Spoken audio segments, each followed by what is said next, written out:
dañu am ay malaise yenn saa ñu am migraine yenn saa ñu xëm yenn saa ñu voilà mais lan mooy cause bi ak lan mooy solution bi tamit. mais tu sais xam nga Al comme li nga wax donc malaise dafa nekk loo xam ne jamono yi dafa nekk benn phénomène boo xam ne daanaka ñi muy dal wala ñi muy laal dafa dañu bëri trop mu nekk benn affaire boo xam ne aussi kenn mënu koo expliquer kenn mënu parce que dafa am ay sensation yoo xam ne nit ki daf koy am du mën a comprendre lan moo xew parce que boo xoolee malaise dafa nekk en terme large comme ni ñu koy définir muy benn sensationnement benn sensation de dysfonctionnement xam li ma benn dysfonctionnement lay am de l'organisme donc mu nekk benn sensation de malaise boo xam ne dafay conduire soit ci perte de tonus musculaire wala perte de connaissance. ça da ngay dem ba dootoo. ngay faible en fait. da ngay faible dootoo sentir sa bopp voilà affaissé wu xam nga mu mel ni sa organisme dafay nekk li nga xam ne daf koy bàyyi boo xoolee nag dafay nekk benn état d'inconfort boo xam ne c'est prononcé. voilà donc c'est très compliqué donc mu nekk benn sensation de dysfonctionnement boo xam ne organisme bi ci boppam moo dul doxati. donc ñu gis ne temps yi nag dafa commencé di bëri ci kii bi ñenn ñi ngi ne tàngoor bi la ñi ngi ne alimentation bi la ñi ngi ne stress bi la ñi ngi ne coono bi la donc yooyu yëpp nekk loo xam ne daf koy indi et mu nekk loo xam ne mi ngi commencé di sonal askan wi. mais tu sais en fait dafa am benn affaire gis nga lu niin torop yenn saa yi soo ko lekkee gis nga lu muy wëlbatee sa. mais da lay loolu la olof di wax da ngay bili bande. exactement léegi ndox bi bu doy soo ko naanul pour hydrater sa corps parce que la ngay ñaq bu ëpp mais loolu tamit mën na ko indi. mais waxuma la solution bi. mais non seulement mën na ko indi mais da ngay gis ne tout le temps à chaque fois que ci sa alimentation soit nga lekk lu niin comme li nga wax naanuloo ndox bu bëri. da ngay jékki-jékki bili bande da ngay gis ne également boo defee benn effort surplus d'effort wala def benn activité physique intense wala sax leneen li gën a kii da ngay nekk ci tàngoor bi comme li nga wax sànq nga dox ñëw dugg ci foo xam ne dafa am clim. waaw donc changement de climat brut boobu. mais da ngay gis ne tout le temps boo xoolee day yàq seen parce que même boo xoolee gars yi nga xam ne seen oto yi c'est tout le temps climatisé et tout bu ñu deful attention ci ni ñuy duggee ci oto bi. wàcc dem ci tali bi de. mais souvent dañuy am genre malaise. parce que ce qui est conseillé en fait mooy soo fekkee ne sa oto da nga ko gaaree fenn foo xam dafa tàng il est conseillé nga wàcc vitre yëpp taal clim bi bàyyi ko mu. voilà nga adapté wu oto bi adapté wu ci température ambiante bi nga soog a yéegi vitre mais tamit am na ay malaise yoo xam ni lekk moo koy joxe. allergie. mais je te dis. mais mooy li nga wax sànq. da ngay lekk lu niin boo ko lekkee day ñëw. dugg sa biir yaram bu fekkee ne doon naan ndox bu bëri mais da ngay commencer di bili bande wu boo xoolee am na yenn façon lekk yoo xam ne boo ko lekkee et puis da ngay gis ne souvent dañuy xool ne ci genre de malaise yooyu li ciy gën a indi soit dafay nekk perte de tonus musculaire. donc comme li nga wax loolu ñu ngi ko tuddee hypotonie. absolument donc moom nga ou mu nekk perte de connaissance transitoire. donc c'est des choses yi nga xam ne en réalité. mooy da ngay toog benn moment ximmali ko après. doo sentir dara. voilà doo sentir sa yaram doo xam fan la nekk sa xol bi mel ni luy. concentré wu sa naam yi di mel ni kuy waajam arrêt cardiaque. et puis surtout su fekkee ne da nga am malaise foo xam ne dafa am benn escalier wala loo xam ne sa bopp dafay dal mais ça. est-ce que tu sais que dañuy faral di wax ne malaise d'habitude dafay apparaître de manière brutale. c'est-à-dire malaise du tàggoo. voilà c'est-à-dire mën nga taxaw nii léegi. di waxtaan nii léegi jékki-jékki am malaise. waaw donc comme da la daloon bële pas quoi. voilà donc su fekkee ne. waaw non mais c'est clair. bu fekkee ne amuloo assistance. bu gaaw mais boo moytul yàlla mun na def li nga xam ne mooy li gën donc moo tax ci biir loolu dafay nekk li nga xam ne si kii malaise moom nekk loo xam ne dafay développer progressivement. non dafay ñëw de manière vraiment brutale et puis rapide. donc mu nekk loo xam ne bu ñu xoolee en quelques minutes donc malaise bi mun na indi ay jafe-jafe yu doy waar yoo xam ne ci sa organisme ba boo xoolee sax boo moytul da ngay dem ba même bu fekkee ne yeewaat nga day bàyyi ay séquelles. dëgg la dafay bàyyi ay séquelles. donc ça dépend si gravité bi justement. mais c'est-à-dire brutalité bi muy ñëwee. imagine-toi que par exemple nga nekk ci fenn foo xam ne da nga nekk ci benn activité sportive wala nekk ci benn activité physique boo xam ne sa yaram dafay daw sans l'heure mais malaise bi bu ñëwee mais imagine-toi. parce que malaise bi su ñëwee c'est parce que da nga am bouffée de chaleur. naanuloo ndox parce que dama seetlu benn affaire est-ce que xam nga am na benn affaire c'est-à-dire que toutes les personnes que je vois yi nga xam ni dañuy daw wala ñuy dox ci suufu naaj bi wala ainsi de suite mais dama leen dul gis sax ak benn bonn xottu butéelu ndox. mais erreur bu mag la. ça c'est grave. erreur bu mag a mag et c'est déconseillé. wala ba pare wala doon naan. wala nga ñëw tey jii nii xëy ndekkee ay nen par exemple ndekkee ay nen ndekki benn ndekki bu riche ba pare génn ci naaj bi al di waaxu.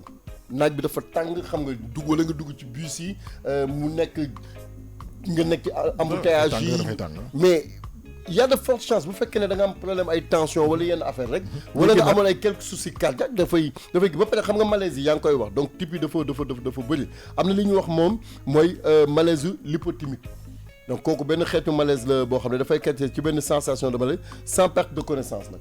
da ngay jékki-jékki rek mooy li nga wax da ngay bili bante. mel ni ku gëlëm. donc loolu dafa nekk li nga xam ne que nga mel ni. te loolu su insister da ngay daanu. mais je te dis que ñun ñi des fois da ngay jékki-jékki dox mel ni kuy miir. mel ni kuy miir quoi doo xam qu'est-ce qu'il y a. donc tu es obligé toog. waaw benn une minute wala 2 minutes. voilà wala nga jafandu fenn pour mu kii boobu nag moom mooy malaise l'hypotymique. donc dafay dal gars yi dafay dal mu am beneen boo xam ne dañ ko tuddee syncope nag moom daanaka mooy xam. club moom daanaka moom. mooy toog benn moment rek mel ni saako. perte de connaissance bi boo xam ne dafa brutal ba pare nekk total donc mu nekk syncope nga xam ne nee na li koy indi nag mooy baisse de débit sanguin cérébral. bon ça veut dire que lii daal cardiologue moo koy def. voilà donc dañuy faral di wax ne souvent day xool gis nga boxeur bi.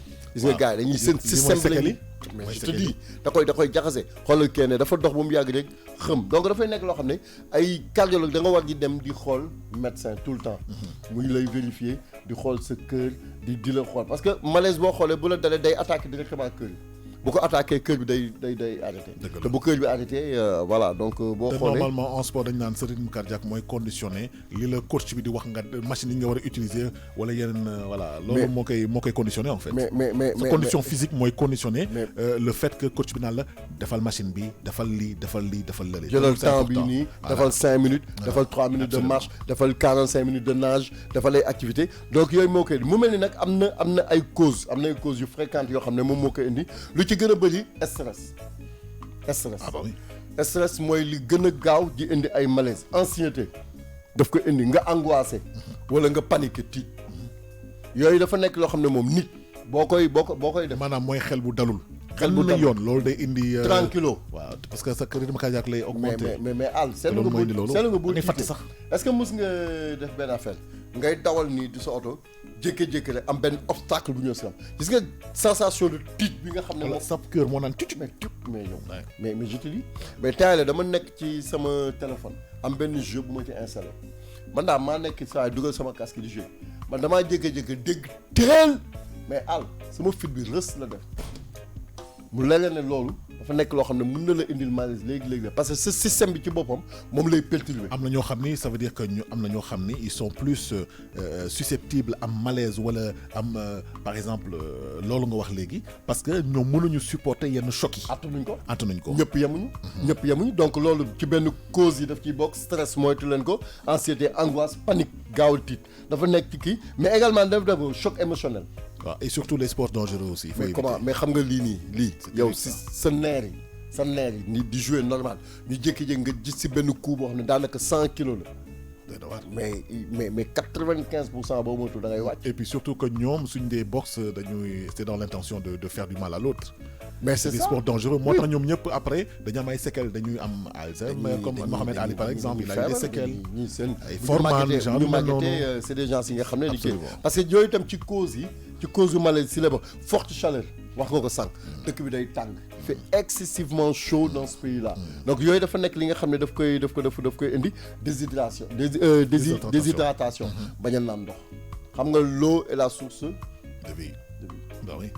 bu fekkee ne nit ki doon naan ndox mu bëri y a de fortes chances ay malaise parce que sa yaram day wow day aride day wow donc bu woowee c'est normal yenn garab yi ñuy jël automédication yenn garab yi boo koy jël y a de fortes chances aussi nga am malaise donc malaise daal nekk li nga xam ne et surtout ne pas prendre les médicaments à jeun parce que c'est déconseillé parce que loolu moo indi loolu mais moo koy parce que forte dose bi nga xam ne daf lekk avant ngeen di daan seen garab wala nga lekk ba ci digg bi sax nga naan ko am na yenn garab dañ leen ne da nga koy lekk au milieu du repas. Absolument. Voilà, ou bien au milieu des repas. Donc, il y a des fois d'habitude, c'est des maladies d'origine cardiovasculaire.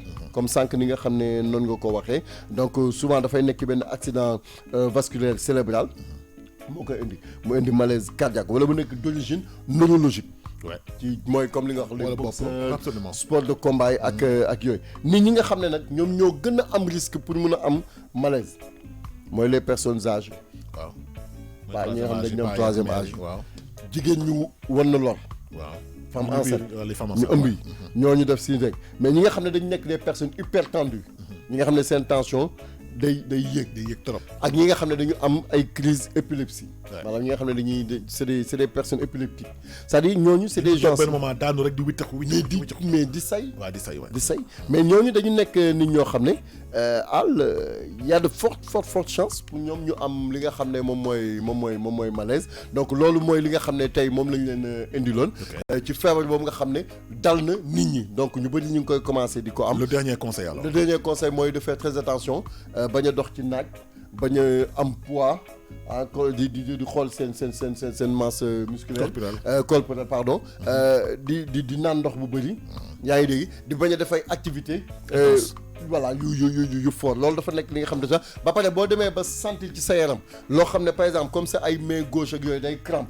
wala ngay sentir sa wala doo ko mën a utiliser wala ngay sentir sa ŋaam yi di métti wala ngay sentir ne sa loxo bi boo ko defee nii dootoo ko sentir demal nga xool cardiologue. Absolument. demal automatiquement nga xool soit un généraliste mu defal la ay yenn analyse orienté la ci ki nga xam ne xam-xamam màcc na ci wàllu pour mu mun la faj nit da ngay dox ba mu yàgg comme feebar boo xam ne du tàggoo bu brutal la bu brusque la donc na ngeen ci bàyyi xel ngeen def te doo xam fooy daanu mais foo li nga wax la da ngay daanu ci escalier sa bopp dal donc yooyu yëpp dafay nekk li nga xam ne mun na ci indi ay jafe-jafe ak ay gàllankoor yu bëri yoo xam ne daf siy taxaw àll donc loolu nañ ci bàyyi xel xanaa peut-être lenn li may tëjee rek wax gars yi boo leen commencé di am bouffée de chaleur wala seen xel di tey ngeen di mel ni kuy waaj a wàccu wala ngeen di nekk ñoo xam ne da ngeen di commencé di ñaq boo xam ne jógewul fenn wala ngeen di am ay trouble de vision maanaam sa bët yi commencé di jaxasoo wala ngeen di am trouble d'audition maanaam dégg-dégg bi dootu demeetul noonu wala ngeen di am ay perte de connaissance jékki-jékki rek ñu ne paa bi dafa waa ji mi ngi naax de naaxoo de sa xel may dem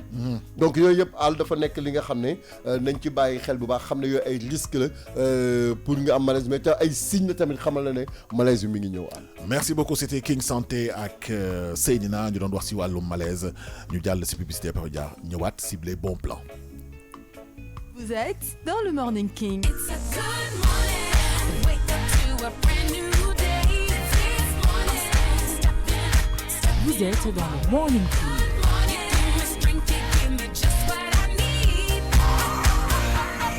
You morning people. Vous êtes dans le Morning King.